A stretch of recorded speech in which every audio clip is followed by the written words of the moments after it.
What's going on, everybody? And welcome to the Ford File. And today's case file is over the recent moments of cringe, woke moments in sports. And we're just going to jump right into it. So, Gwen Berry, U.S. Olympian for hammer throwing, she was quote-unquote pissed for the National Anthem played at the Olympic trials in Eugene, Oregon a few days ago. And so what happened was when the competition was over and they were on the podium, for the first, second, and third place finishers, and they were on the podium and the National Anthem played.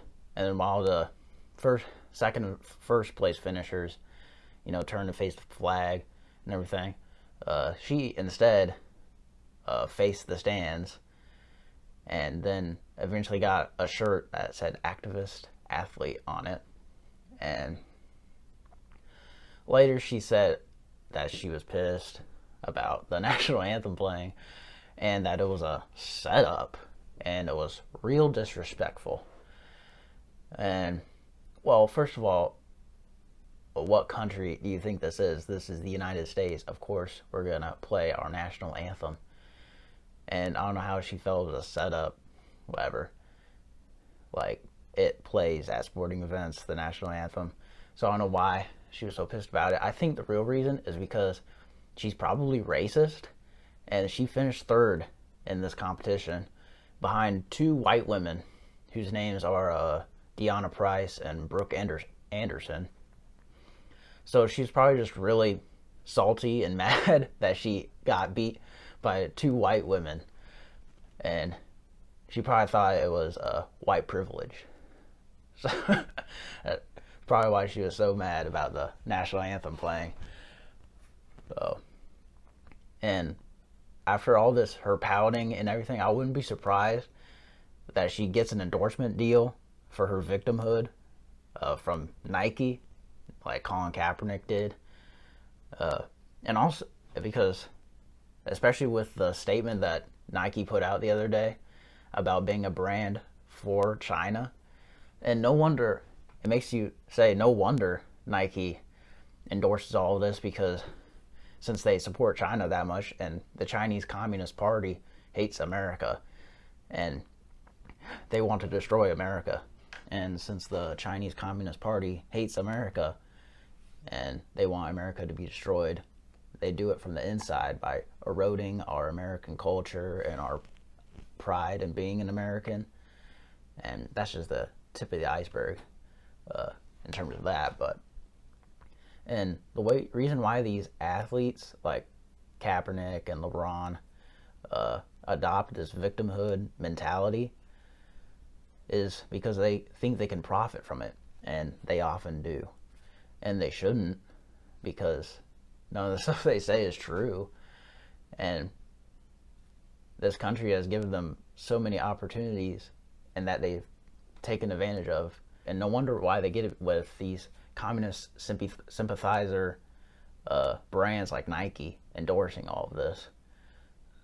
So, and as terms of Gwen Berry, if we had any self-respect as a country, she would be kicked off the Olympic team, because she did qualify for placing third in the trials.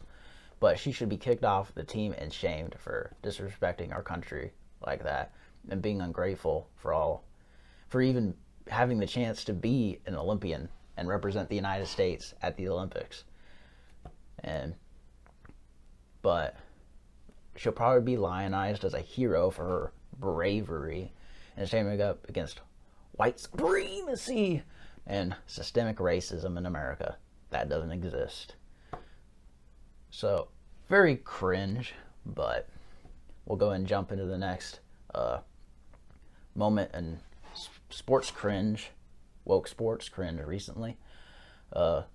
It's the NFL making this ad for Pride Month that ends tomorrow, where they declare football is gay.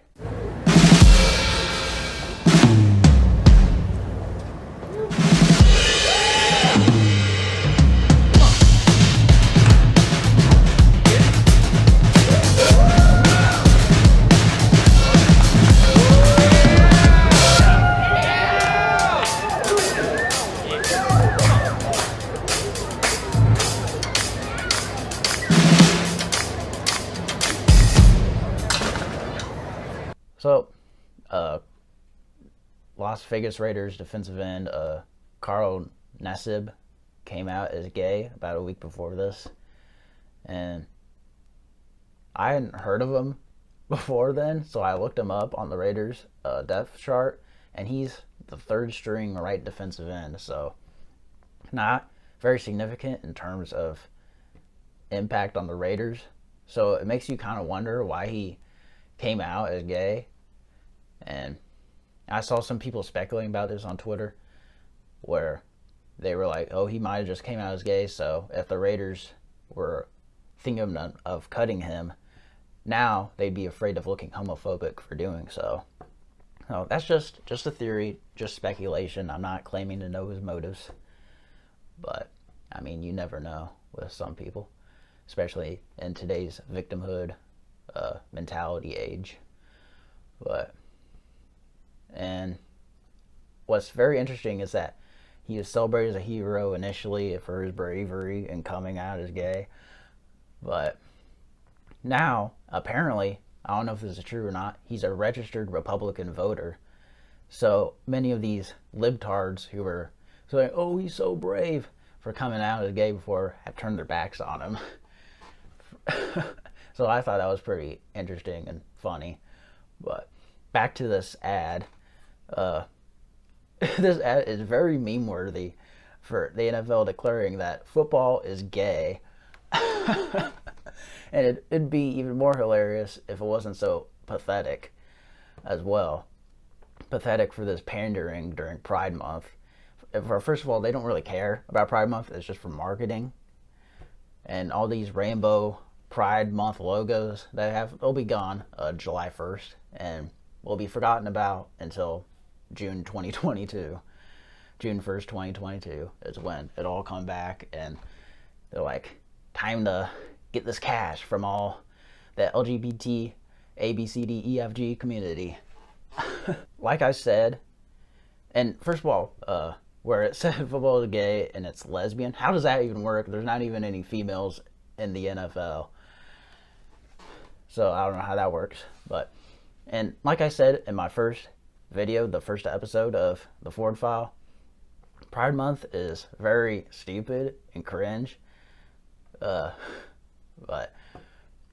first of all, I don't care if you're gay, but to sit there and tell me that the alphabet community deserves a whole month of recognition when our veterans only get one day, no, you can't sit there and tell me that. That's ridiculous. Well, that about wraps it up for this video.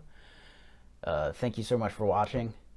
Make sure to like, comment, and subscribe. And you're going to want to subscribe for more because, I mean, as long as this anti-American, straight up communist propaganda is being pushed and promoted, there's going to be more woke sports moments like this that are very cringe. So, you're going to want to stay tuned for that. So, until then, we can call this case closed.